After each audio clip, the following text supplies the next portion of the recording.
মুসা নবী একদিন আল্লাহ রেখে, আল্লাহ এই যে ফেরাউন আমারে এত জ্বালায়, তুমি তো দেখো। হ্যাঁ, তো তোমার কি মজা লাগে না? এত জ্বালান জ্বালায়, তুমি পারো না ওরে? তোমারে কত টাইম লাগে তুমি ওরে মাইরা ফেলাইতে? কয় মাত্র কুন আর ভাইয়া কুন। কাছে তুমি তামসা দাও, কিছু কও না কেন? ও যে আমারে এত কষ্ট দেয়। এইবার আল্লাহ কয়, এই মুসা, ফেরাউনের বানাইছে কে? তুমি না আমি? কাল্লা আপনি। ওর খানা কে দেয়? আপনি। ওর রিজিক কে দেয়? আপনি। ওর হায়াত, ওর চলাফেরা, বাতাস, যা কিছু দরকার কে দেয়? আপনি দিছেন। আল্লাহ বলেন, হে মুসা, আমারটা খাইয়া, আমার নেয়ামত পাইয়া, সূর্যের আলো, চাঁদের আলো, বাতাস, পানি, নদীর মাছ, গাছের ফল, জমিনের ফসল, আমারটা খাইয়া যেই বেঈমান আমারে গালি দেয়, ওই বেঈমান তোমার বিরোধিতা করা কোনো ব্যাপার না। ঠিক নেই? যেই নেমক হারাম আল্লাহর দেয়া নেয়ামত খাইয়া নামাজ নাই, রোজা নাই, তেলাওয়াত নাই, বউর হক আদায় করে না, সন্তানের হক আদায় করে না, ভাইয়ের হক আদায় করে না, প্রতিবেশীর হক আদায় করে না, কর্মচারীর বেতন মাইরা খায়, এমন বেয়াদবেরা আমগো আলেমের বিরুদ্ধে বলা কোনো ব্যাপার না। तुको जाओ सुन्नते अहमद को जा बा मुहम्मद गैबुअद निस्बतरा मन अहब्बा सुन्नती कौले रसूल मजदाए का नमाई हम कुन कबूल। अल्लाह पाक रब्बुल आलमीन दुनियाते मानुष बनाया। আল্লাহ আগেই সিদ্ধান্ত নিছেন মানুষ হবে সৃষ্টির শ্রেষ্ঠ জাতি। বানাবার আগেই সিদ্ধান্ত না পরে? আগেই। দুনিয়াতে আল্লাহ মানুষ বানাবেন, পাঠাবেন। পাঠাবার আগে জমিনে আল্লাহ জিন জাতি পাঠাইলেন। আমাদের আসার আগে ফেরেশতা পাঠাইলেন। জমিনে আমরা বিচরণ করব, আল্লাহ ওদের পাঠায় জমিনটারে আবাদ করলেন। আমাদের প্রয়োজনে পানি লাগবে, আগেই দিলেন ফ্রি। আমাদের চলার পথে আলো লাগবে, সূর্য দিয়া ব্যবস্থা করলেন ফ্রি। দুনিয়াতে আমাদের চলার রাস্তা লাগবে, আল্লাহ রাস্তাও দিলেন। সব মানুষের জন্য দামি রাস্তা। দুনিয়াতে সব প্রাণী চলার রাস্তা আছে, মানুষের চলার রাস্তা হলো পবিত্র এবং পিওর। আল্লাহ সব ব্যবস্থা করে মানুষ পাঠাইছেন। আর এই মানুষ যেন দুনিয়াতে নিজের ইজ্জত নিয়ে, সম্মান নিয়ে বেঁচে থাকতে পারে, সেজন্য ব্যবস্থা দিছেন দুইটা। এক ব্যবস্থা ব্যক্তি, আর এক ব্যবস্থার নাম কিতাব। শ্রেষ্ঠ ব্যক্তি রহমতের নবী, শ্রেষ্ঠ কিতাব হলো কোরআন। নবী মক্কা নগরীতে আসলেন। 40 বছর পর্যন্ত নবী কোনোদিন কাউকে দাওয়াত দেন না, নামাজের কথা বলেন না। মক্কার জমিনের মানুষ এতটা চরিত্রহীন, নারী আর পুরুষ উলঙ্গ হয়ে একসাথে বাইতুল্লাহ তাওয়াফ করে। এতটা খারাপ তারা, কোন পশু জবাই করলে রক্তগুলো বাইতুল্লাহর দেওয়ালে মাখে আর বলে আমগো পশুর কোরবানি কবুল হয়ে যাবে। বাবা হইয়া নিজের কন্যার গলা টিপে মেরে ফেলে, কন্যা পছন্দ করে না। নারী সমাজের অভিশাপ। রহমতের নবী আয়েশা নারীর ইজ্জত দিছেন। আর 1500 বছর পরে আমার দেশের কিছু অভোলা নারী, আমাদের কিছু দেশের নারীরা রাস্তায় বের হয়ে গেছে, স্লোগান দেয় ইসলাম নারীর অধিকার দেয় নাই। আর এদের সাথে কিছু লম্পটের বাচ্চারা তাল মিলায়। আল্লাহর জাতের কসম, ইসলাম সারা নারীর অধিকার সম্মান কেউ দেয় নাই। সব ধর্মে নারীর উপরে জুলুম। হিন্দু ধর্মের কিতাব খোলো, নারীর উপরে জুলুম। খ্রিস্টানদের কিতাব খুলো, নারীর উপরে জুলুম। বৌদ্ধদের কিতাব খুলো, নারীর উপরে জুলুম। একমাত্র নারীর সম্মান আর ইজ্জত দিছে কে? ইসলাম এটা বুঝার মেধা নাই, কারণ মেধা তো এমনিই নারীদের পুরুষের তুলনায় অর্ধেক। এরপরে যদি ঠিকমতো আল্লাহর হুকুম না মানে, নাপাক খায়, নাপাক ভাবে চলে, তো মেধা বাকিটাও শেষ। আল্লাহ হেদায়াত দান করুন। ভাইরা আমার, নারী স্বাধীনতা নামে সব অশ্লীলতা। দুনিয়ার মানুষ, তুমি এমন একটা ছিদ্র নাই যেখানে তুমি আলাদা নারীর কিছু বাড়াবা। সব আল্লাহ দিছেন কিয়ামত পর্যন্ত, তোমার বাড়ানোর কোনো রাস্তা নাই। তুমি চালাকি করলে নারীর সম্মান বাড়বে না, আরো নারীরা অপমান হবে। আল্লাহর আইন নারীর স্থায়ী সমাধান, সম্মানের আইন। দুনিয়াতেও নারীর সম্মান, আখিরাতেও নারীর সম্মান। একটা বাচ্চা দুনিয়াতে আসবে, তার সম্মান কত? রহমতের নবী বলেন, আমার এত সুনাম, আমার একটা ছেলেও নাই, আমি 4 কন্যার বাবা। কে? রহমতের নবী 4 কন্যার বাবা, কোনো ছেলে নাই। মক্কার বেঈমানেরা কয়, মুহাম্মদ তোমার ধর্ম মানিয়া লাভ নাই, তুমি মরে গেলে তোমার ধর্ম শেষ, তোমার বংশ শেষ, কোনো ছেলে নাই। যারা গালি দেয়, নবী শুইনা মনে একটু ব্যথা পাইছেন। আল্লাহ আয়াত নাজিল করে বলেন, ইন্না আতাইনাকাল কাউসার। নবী, ওদের অস্তিত্ব থাকবে না, দুনিয়ার কেউ ওদের চিনবে না, আর আপনার সম্মান কিয়ামত পর্যন্ত বজায় থাকবে। আপনার কাউসার দিলাম, কাউসার, এই কাউসারের মাধ্যমে আপনার সম্মান অক্ষুণ্ণ থাকবে কিয়ামত পর্যন্ত। কাউসারের অনেকগুলো অর্থের মধ্যে এক অর্থ হলো রুহানি সন্তান। যদিও নবীর ঔরসের কোনো ছেলে দুনিয়াতে নাই, তবে রুহানি সন্তান এই জমিনে অভাব নাই।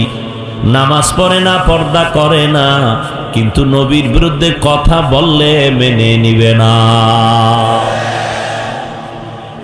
ভাইরা আমার, রহমতের নবী বলেন, আমি 4 কন্যার বাবা। আমাকে আল্লাহ তো স্পেশাল করে বানাইছেন। 100 পুরুষ, হাজারো পুরুষের মধ্যে যেই শক্তি আমি মুহাম্মদের মধ্যে একা, তার চেয়ে আরো বেশি। আর সেই শক্তিওয়ালা মানুষ রহমতের নবীর যখন 25 বছর বয়স হয়, তখন তার যৌবনের পাওয়ার কত, এবং যে কোনোদিন কাউকে গালি দেন না, তার চরিত্র কত সুন্দর। সেই সময় আমার নবী 2 জন স্বামী বিদায় হওয়া, একাধিক সন্তানের মা খাদিজাতুল কুবরা রাদিয়াল্লাহু আনহাকে বয়স 40, নবীর বয়স 25, নবী তাকে বিবাহ করলেন। নবী তার ঘরে 4টা কন্যা সন্তান হলো। রহমতের নবী জীবনের শুধু একটা স্ত্রী, তার কুমারী আয়েশা রাদিয়াল্লাহু আনহা। 6 বছরে রাসূলের সাথে বিবাহ, 9 বছরে নবীর ঘরে গেলেন। আম্মাজানের 18 বছর যখন বয়স হলো, নবী দুনিয়া থেকে চলে গেলেন। জানা থাকলে বলেন, নবীজির ঘর আম্মাজান করলেন কতদিন?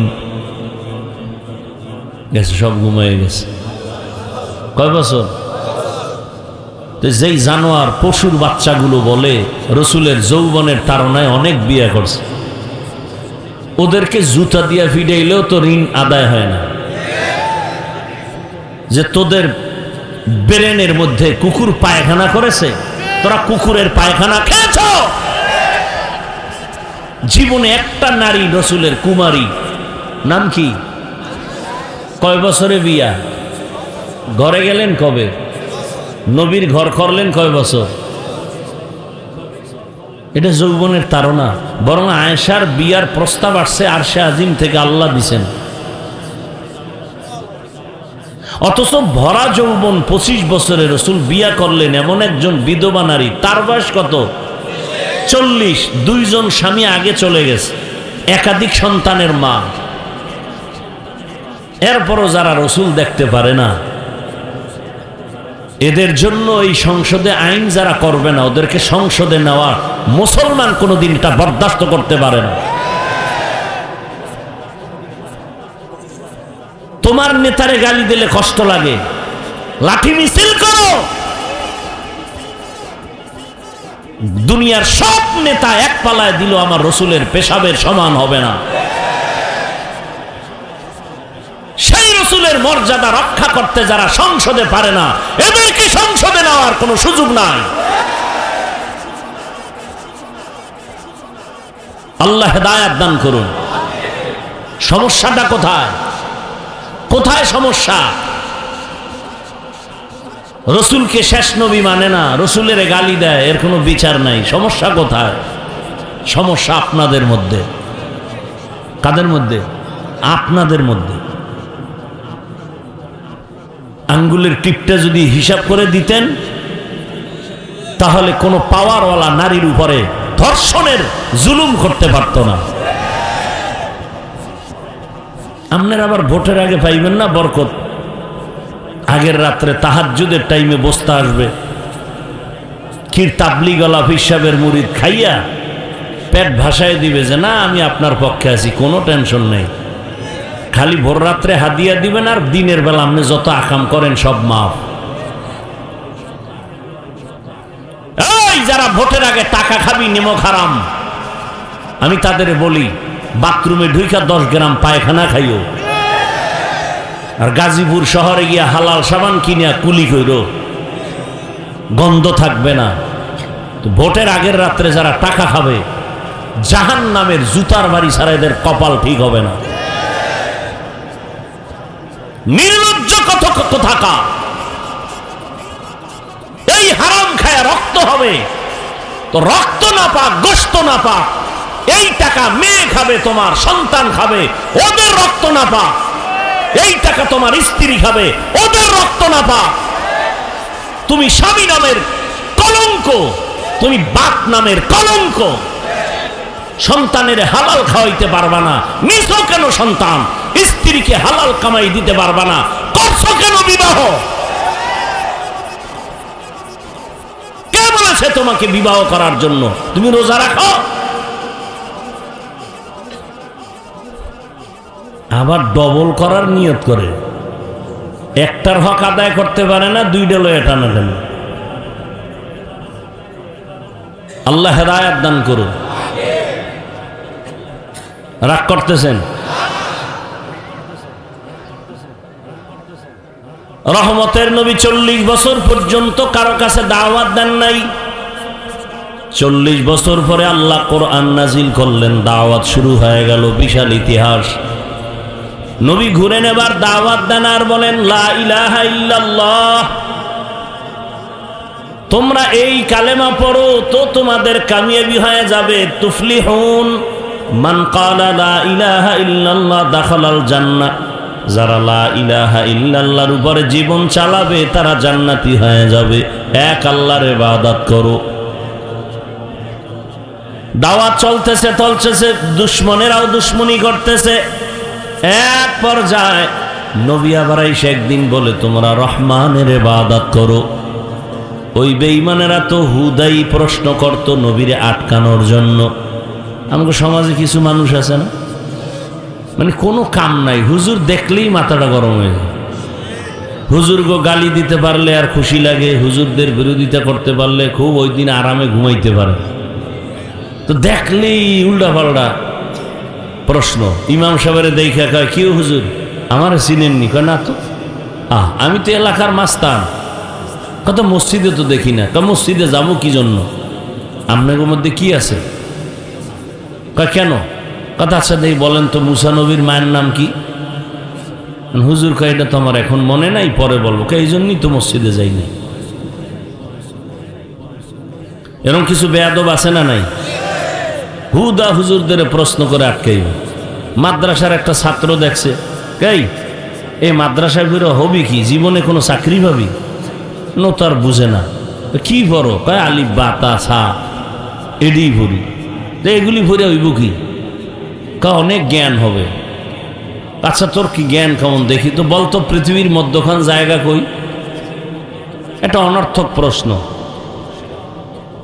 তো ব্রেন খাটায় একটা জবাব দিয়ে দিস, কয় যে আপনি যেখানে বসা আছেন এটা পৃথিবীর মধ্যখান জায়গা। বলে তুই বললি কেমনে? কেন আমার টুপি দেখে কি আপনার মনে হয় না আমি সত্যবাদী? তা আপনি যদি এত বড় বিশ্বাসঘাতক হয়ে থাকেন তাহলে আপনি ফিতা দিয়ে মাপ দেন। ও তার সেরার চান্দি গরম হয়ে গেছে যে কি হুজুর, এবার কাছে এটা বাদ দে, ওই যে গাছ দেখো কহ ওখানে কাকাচিনি আছে, কত হাজার হবে? ও একটু চুপ থেকে বলে 5,000। তুই গণনা করছো কেন? বা আমি যে বলছি আপনার বিশ্বাস হয় না? আমি তো মিথ্যা বলি না। তুই কেমনে বলবি? আপনি গণনা করে দেখেন, যদি 5,000-এর বেশি হয় তাহলে বুঝবেন সুন্দরবন থেকে এখানে বেড়াইতেছে ওরা। আর যদি দেখেন কম হয় তাহলে সাফারি পার্কে কিছু বেড়াইতে গেছে। ওই তার সেরার চান্দি গরম। কারণ কি জানেন? পৃথিবীতে শ্রেষ্ঠ জ্ঞানের ভান্ডারের কিতাবের নাম কোরআন। আর এটা যার কাছে আছে সে পৃথিবীর শ্রেষ্ঠ বুদ্ধিজীবী, শ্রেষ্ঠ জ্ঞান। আমরা কথা বলি না কেন? আমরা দিল নরম করে চলি। আমাকে গালি দেয়, জবাব দিতে পারি, দেই না। রসুলের আদর্শ অন্তরে লালন করি না। আমাদের সাথে কথায় পারবে এমন কোন মায়ের সন্তান আছে দুনিয়ায়? মেয়া 2 ঘন্টা 3 ঘন্টা 4 ঘন্টা 12 মাস চিৎকার দেই, বয়ান করি, আর 5 মিনিট মাইকের সামনে একটু বয়ান দিতে যায় কত শব্দ ভুল। সামাইকুম, আইবিএ পাশ করে শিখছে সামাইকুম, তোর উপরে খোদার ঠাডা ভরুক। হে আবার খায় ওয়ালাইকুম, তোর উপরে আগে ভরুক। কি শিক্ষিত!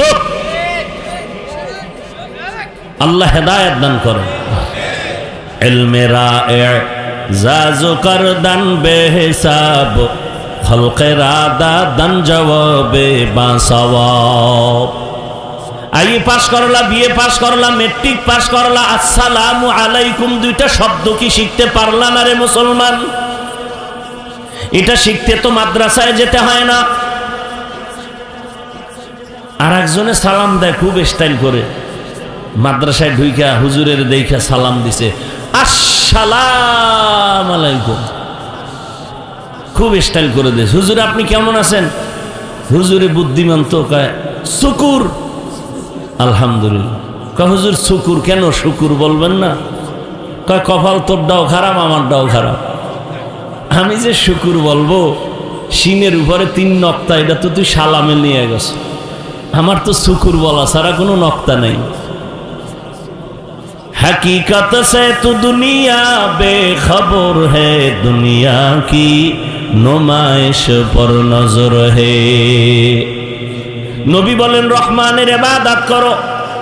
মুশরিকরা পাইছে সুযোগ, এই আব্দুল্লাহর ছেলে এতদিন এক আল্লাহর কথা বলছো, এখন আবার রহমানের কথা কেন বলো? তোমার আল্লাহ 2 জননি?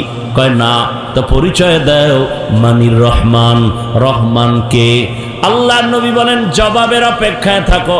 আল্লাহ পাক রহমানের পরিচয় দিয়া আর রহমান দিয়া পাঠায় দিলেন। নবী আপনি জানায় দেন রহমানকে। রহমান হলেন তিনি, কোরআন শিখাইলেন যিনি, মানুষ বানাইলেন যিনি, তিনি হলেন রহমান। আল্লাহ গো, আপনি উল্টা বললেন কেন? আমরা দুনিয়াতে আইসা কোরআন শিখছি, অথচ আপনি কোরআন শিখাইয়া মানুষ বানাইছেন, তার ব্যাখ্যা কি? মুফাসসিরিন کرام বলেন আল্লাহর আদালতে সব মানুষ আসল মানুষ না। আর দুনিয়াতে বহু লাইনের মানুষ আছে। একদল মানুষ হলো বংশগত মানুষ, একদল মানুষ জন্মগত মানুষ। আদম নবীর বংশে আমরা জন্ম নিয়েছি, আমরা বংশগত মানুষ। এই পরিচয় কেউ জান্নাত পাবে না, যদি পায় তো হিন্দুরাও পাওয়ার কথা। বংশগত পরিচয় মানুষ জান্নাত পাবে না, জন্মগত পরিচয় মানুষ জান্নাত পাবে না। আমার বাবা, আমার জন্মদাতা বাবা, আমি তার জন্মসূত্রে সন্তান, এই সূত্রে জান্নাত পাওয়া যাবে না। তো কোন সূত্রে মানুষ হলে জান্নাত পাওয়া যাবে?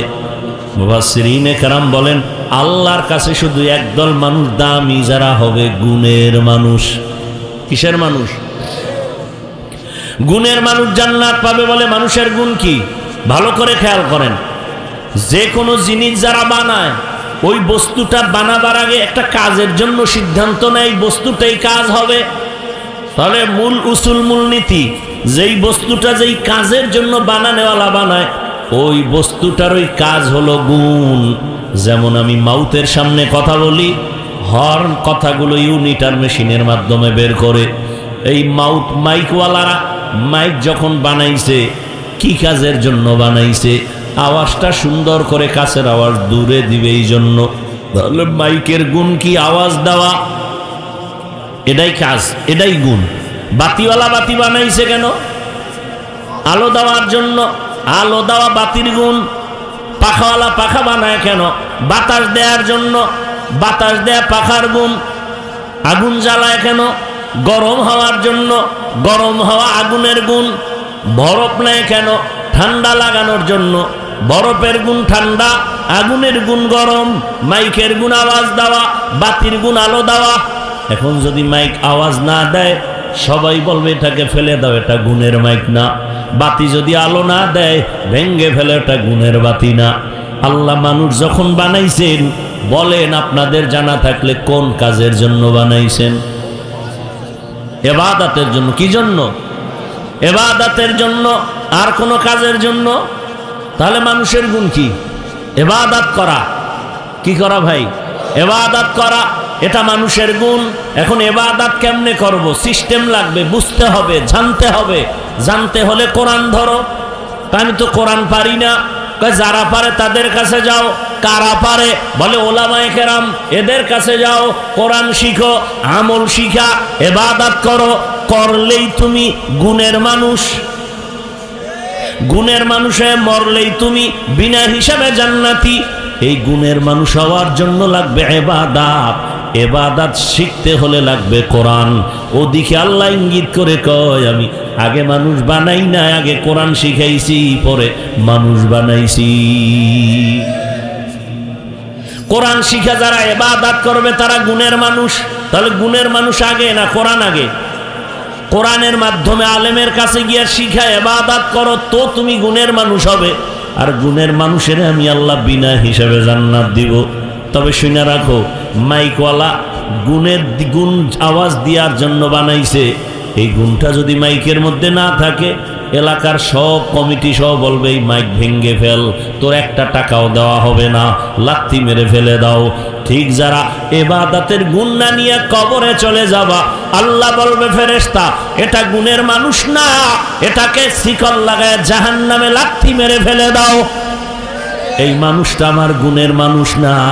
আমার দেওয়া সূর্যের আলো নিল, চাঁদের আলো নিল, জমিনের ফল খাইল, গাছের ফল খাইয়া জমিনের ফসল, নদীর মাছ খাইল। আমি আল্লাহর নিয়ামত খাইয়া আমার হুকুম মতো নামাজ পড়ে নাই, তওবা করে নাই, গুনার দিকে দৌড়াইছে, চ্যালেঞ্জ দিছে। নামাজের বয়ান শুনিয়া বলে আমি নামাজ পড়বো না, কার শক্তি আছে পড়াবে? আমি পর্দা করব না, কার শক্তি আছে পড়াবে? আরে নিজে তো নামাজ পড়ে নাই, যারা পড়তো এদেরও ভালো জানে নাই। এরকমও কিছু কপাল পরা আছে, নিজেও নামাজ পড়ে না, অন্যে নামাজ পড়ে তাও পছন্দ করে না, নিজেও হালাল খায় না, অন্যে হালাল খাবে তাও পছন্দ করে না। এমন কপাল পরা আমাদের সমাজে আছে না নাই? ও আমার যুবক বাবারা, শিক্ষিত মুসলমান বৃদ্ধ বাবাজি, ও পর্দার আড়ালের আম্মা জানেরা, বোনেরা, আমি কিন্তু আপনাদের বলি নাই হুজুর হইয়া যান, পাগড়ি লাগায় তসবিহ হাতে নেন। আমি শুরুতেই বলেছিলাম, আপনাদের মতো কত জেনারেল লাইনের মানুষ স্কুল কলেজের লেখাপড়া শিখিয়া আজকে তাকায় দেখেন কত প্রফেসর, কত ডাক্তার 5 ওয়াক্ত নামাজ পড়ে, ওসি ডিসিএসপি নামাজ পড়ে, র্যাব আর্মি পুলিশ বিডিআর এর চাকরিও করে, নামাজ পড়ে নাই? আমার অনুরোধই একটাই, আপনি কেন পারেন না? তাহলে আপনি গুণের মানুষ হতে পারেন নাই। অনুরোধ, অন্তরে এই কথাটা একটু জায়গা দেন, মনের একটু বুঝান যে আমার মতো জেনারেল লাইনের সন্তান যদি রাস্তায় গাড়ি চালায় নামাজ পড়ে আমি কেন পারি না? ব্যবসা করে নামাজ পড়ে আমি কেন পারি না? নদীর মধ্যে মাছ ধরে নামাজ পড়ে আমি কেন পারি না? র্যাব আর্মি পুলিশের চাকরি করে নামাজ পড়ে আমি কেন পারি না? শ্রমিকের কাজ করে নামাজ পড়ে আমি কেন পারি না? ও পর্দার আড়ালের আম্মা জানেরা, আপনার মতো কত মা, কত বোন এই এলাকায় এখনো আছে, পর্দা করে, নামাজ পড়ে, স্বামীর মাল হেফাজত করে, মোবাইলে সময় নষ্ট করে না। আপনি কেন পারেন না? কয়দিন এই বাহাদুরি করবেন? একদিন তো আজরাইলের হাতে ধরা পড়ে যাবেন, সেদিন চলে যাবেন, কেউ নাম নিবে না। তবে যদি ভালো আদর্শ নিয়ে একটা সন্তানকে ডাক্তারও বানায় যান, আর ওই ডাক্তার যদি কোরআন পড়ে, নামাজ পড়ে, রুগীও দেখবে, নামাজও পড়বে, কোরআনও পড়বে, দোয়াও করবে, ওই সন্তানের জন্য সবাই দোয়া করবে, আর আপনার জন্য দোয়া করবে। ভালো মায়ের ভালো সন্তান। অতএব আপনি সন্তানটাকে ইঞ্জিনিয়ার বানান, টাকাওয়ালা বানান, তবে বেয়াদব যেন না হয়, কারো সাথে খারাপ আচরণ না করে, আল্লাহর কোরআন পড়বে, মানুষের সাথে ভালো আচরণ করবে, 5 ওয়াক্ত নামাজ পড়বে, মা বাবার দোয়া নিয়ে চলবে, শিক্ষকের দোয়া নিয়ে চলবে, ওলামায়ে কেরামের পরামর্শ নিয়ে নবীর আদর্শ মেনে চলবে। এমন একটা সন্তান রেখে যাবেন। আর এই সন্তানটা আপনি বললেই হবে না, মায়ের আদর্শ ভালো হলে সন্তানের আদর্শ ভালো হবে, মা বাবার আদর্শ ভালো হলে সন্তানের আদর্শ ভালো হবে।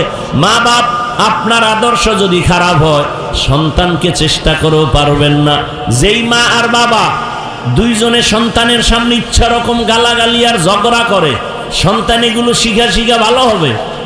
কথা বলেন না কেন? যেই মা বাবা চরিত্র বিধ্বংসী কোনো কাজ করবে সন্তানের সামনে, কি করে? কয় মাও মোবাইল চালায়, গান শুনে, বাবাও চালায়, ছেলেরাও দেখতেছে, ছেলেও চালায়, ছেলে বাবা বাধা দিতে পারবে না, বলবে তুমি চালাও কেন? কি মাও বাধা দিলে ধমক দিবে, তুমি চালাও, তাতে দোষ নাই, আমারে বাধা দাও কেন? এজন্য একটা মায়ের অধিকার এবং আদর্শের দিকে খেয়াল রাখতে হবে বেশি, কারণ বাবার তুলনায় সন্তান মাকে ফলো করে চলে বেশি। এজন্য মা আপনাকে আদর্শওয়ালা হতে হবে। আপনারা তো খাদিজা রাদিয়াল্লাহু আনহার মতোই নারী, ফাতেমা রাদিয়াল্লাহু আনহার মতো নারী, আয়েশা রাদিয়াল্লাহু আনহার মতো নারী। এই স্টেজে 2টা ছেলের মাথায় পাগড়ি দিলাম, আর কোরআনের হাফেজ হয়ে গেছে। খবর নিয়ে দেখেন, এদের মা বাবার মতো ধন্য আর কেউ হতে পারে না। এরে আম্মা জান, কয়দিন মনের আশা পূরণ করিয়া তো অন্যায় কম করেন নাই, এখনো কি আশা পূরণ হয় নাই? আর কতদিন বেপরদায় রাস্তায় রাস্তায় মার্কেটে ঘুরলে আপনার আশা পূরণ হবে বলেন? এবং আর কতদিন হায়াত আপনার বাকি আছে তাও হিসাব করেন। ও যুবক, মনে আশা আসছে পার্কে যাবি, কম গেলি না, এখনো কি আশা পূরণ হয় নাই? মনে আসা যাক যে সারা রাত মোবাইলে গুনাহ করবি, কম করো নাই, এখনো কি শখ মিটে নাই? বলতো আরো কত রাত্র গুনাহ করলে শখ মিটবে? আর কত রাত্র পার্কে পার্কে গেলে তোর শখ মিটবে? আর কতবার দাড়ি কাটলে শখ মিটবে? আর কতবার নামাজ ছাড়লে শখ মিটবে? বল। এবং কতদিন হায়াত আছে তাও বল। এমন একটা দিন নেই গাড়ির নিচে যুবকের লাশ দেখি না, এমন একটা দিন নেই পানির নিচে যুবকের লাশ দেখা যায় না, এমন একটা দিন নেই যে ঘুমের বিছানায় যুবকের লাশ পাওয়া যায় না। কয়দিন তুমি আজকে ভালো, কালকে হতে পারো হসপিটালের রোগী। কি বলবে এটা কেমনে? কয় যে মরণের অস্ত্র লয়ে ঘুরো, বাইক বাইক। কথা কয় না? যুবকের মরণাস্ত্র বাইক, আর চূড়ান্ত মরণাস্ত্র মোবাইল। মোবাইলে তোর শরীর, তোর যৌবন, তোর জীবন, তোর চরিত্র সব ধ্বংস মোবাইল। আর তোকে ডাইরেক্ট আজরাইলের হাতে দ্রুত গতিতে তুলে দিবে বাইক। সত্য কথা স্বীকার কর। তাহলে তোর মরণের হায়াতের গ্যারান্টি নাই, কারণ তুই নিজেই ছুরি হাতে নিয়ে চলতেছ, অজান্তে ছুরি গলায় ঢুকে যাবে, তুই মরে যাবি। মায়ের থেকে বিদায় নেওয়ারও টাইম তোর কপালে নাই। মানুষ বাঁচতেছে অথচ অস্ত্র লয়ে ঘুরে মরা। যুবকরা দেখো তো বাংলাদেশে বাসের নিচে ট্রাক অ্যাক্সিডেন্ট, গড়ে হিসাব করে দেখো তো বেশি মানুষ মরে বাইক না ট্রাক না বাস? তো তোমার মরণের ভয় যদি থাকে, তুমি এর পিছনে দৌড়াও কেন? তাহলে বোঝা গেল তোমার হায়াত বেশি দিন নাই। অতএব এখনো সময় আছে, তওবা করো। তুমি জেনারেল লাইনে থাকো, ব্যবসা করো, চাকরি করো, ডাক্তার হও, ইঞ্জিনিয়ার হও, এসপি হও, ওসি হও, ডিসি হও, তবে বেয়াদব হইও না। আল্লাহর কাছে তওবা করো, মা বাবার দোয়া নিয়ে চলো, বেয়াদবি করিও না। শিক্ষকের দোয়া নিয়ে চলো, বেয়াদবি করিও না। আলেম ওলামার দোয়া নিয়ে চলো, বেয়াদবি করিও না। অন্তরকে বুঝায় তওবা করো, আল্লাহকে বলো, হে আল্লাহ আর গুনাহ করব না, দাড়ি কাটবো না, নামাজ ছাড়বো না, বেপরদায় চলবো না। মা বাবার দোয়া, শিক্ষকের দোয়া, উলামায়ে কেরামের দোয়া নিয়ে নবীর আদর্শ মেনে চলবো। আল্লাহ আমাদেরকে তওবাওয়ালা জিন্দেগি দান করেন, আমিন। আলহামদুলিল্লাহি রাব্বিল আলামিন, ওয়াসসালাতু ওয়াসসালামু আলা